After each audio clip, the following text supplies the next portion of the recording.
ত্রয়োদশ জাতীয় সংসদ নির্বাচনে এই ভালুকা আসনে বালুকার সকল রাজনৈতিক দল এবং সর্বশ্রেণীর মানুষ, সকল পেশার মানুষ, আপনারা আমার উপর আস্থা রেখে এই ভালুকার সংসদ সদস্য নির্বাচিত করায় আমি মহান আল্লাহ তাআলার কাছে শুকরিয়া আদায় করে ভালুকাবাসীর প্রতি কৃতজ্ঞতা জ্ঞাপন করছি।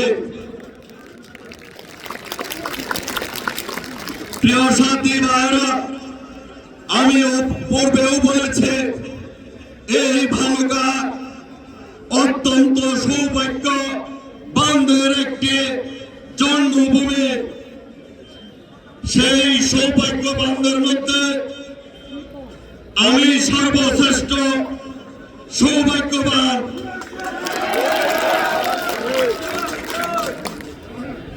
আমি মাত্র ৩৫ বছর বয়সে জাতীয়তাবাদী দল থেকে এ আসনে নির্বাচন করার জন্য মনোনীত হয়েছিলাম ২০০৬ সনে।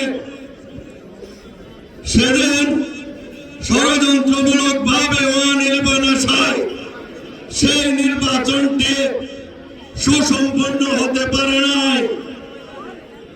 এরপরে যতগুলি নির্বাচন হয়েছে তার মধ্যে জাতীয়তাবাদী দল যে কয়টি নির্বাচনে অংশগ্রহণ করেছে সেই নির্বাচনগুলিতে আমাকে ধানের শীষ প্রতীক নিয়ে আসনে নির্বাচন করার জন্য মনোনীত করেছে। কিন্তু আপনারা জানেন প্রতিটি নির্বাচন ষড়যন্ত্রমূলক ভাবে ভোট ডাকাতি করে দিনের ভোট রাতে দিয়ে সেই নির্বাচনগুলিতে আমাকে পরাজিত করা হয়েছে।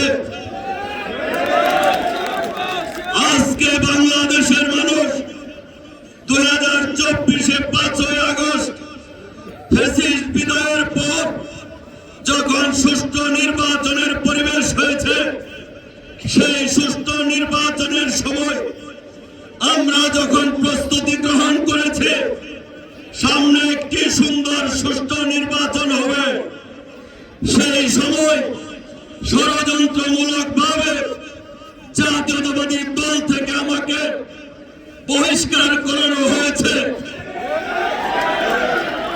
প্রিয় সাথী ভাইরা, আজকে আবারও বলবো এই ভালুকাবাসী আমার জন্য তাদের জীবনের সর্বোচ্চ দিয়ে আমার পাশে রয়েছে।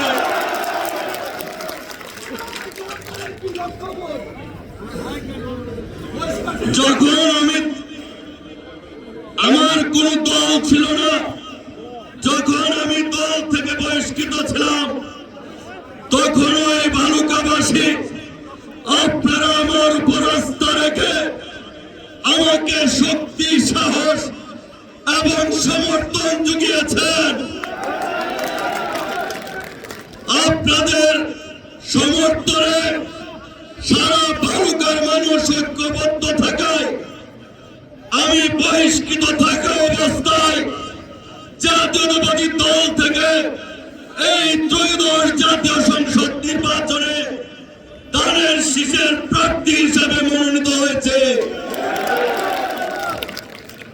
প্রিয় সাথী ভাইরা, ধানের শীষ প্রতীক পাওয়ার পর আমি আপনাদের কাছে অনুরোধ রেখেছিলাম একটি এলাকাকে সকল মানুষের জন্য সুখের বসবাস, একটি এলাকাকে সমৃদ্ধ করতে হলে শুধুমাত্র একটি দলের প্রতিনিধিত্ব হয়ে সেটি কখনোই সম্ভব হয় না।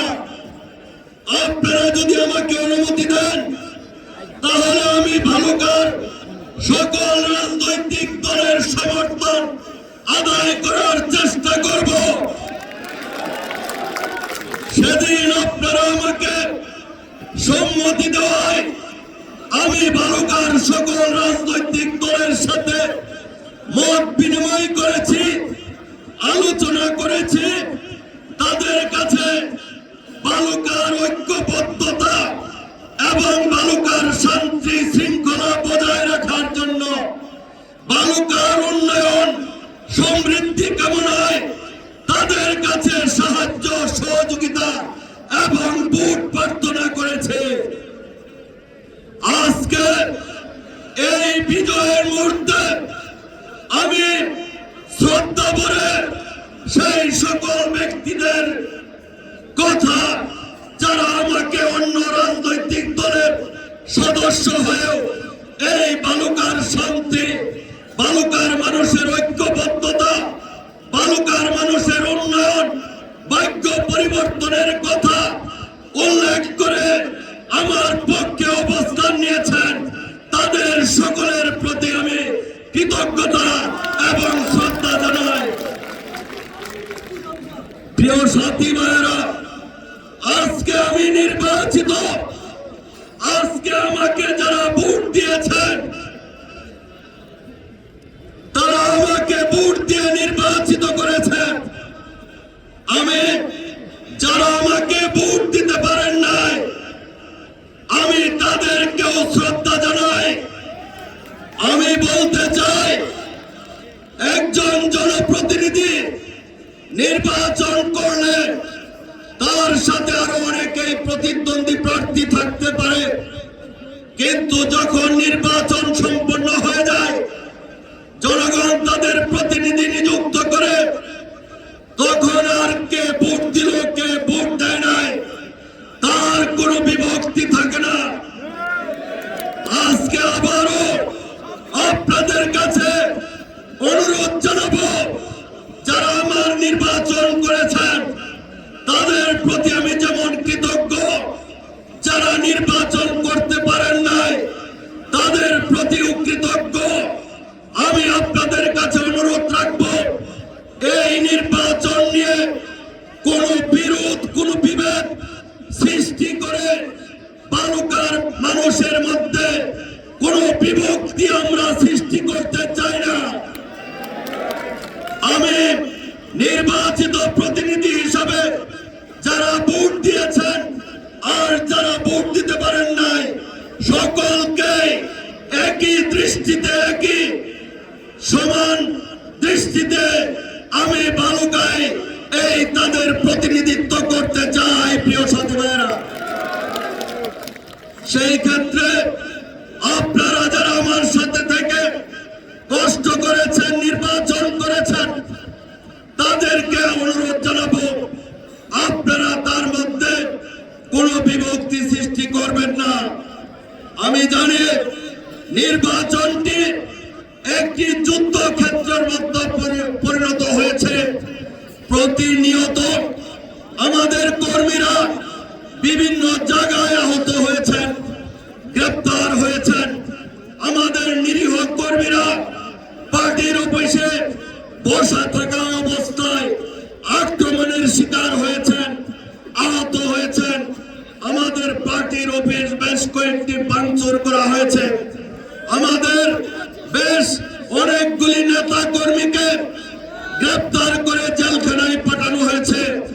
গতকালকেও যখন একটির পর একটি কেন্দ্রে আইন শৃঙ্খলা বাহিনী আমাদের নেতা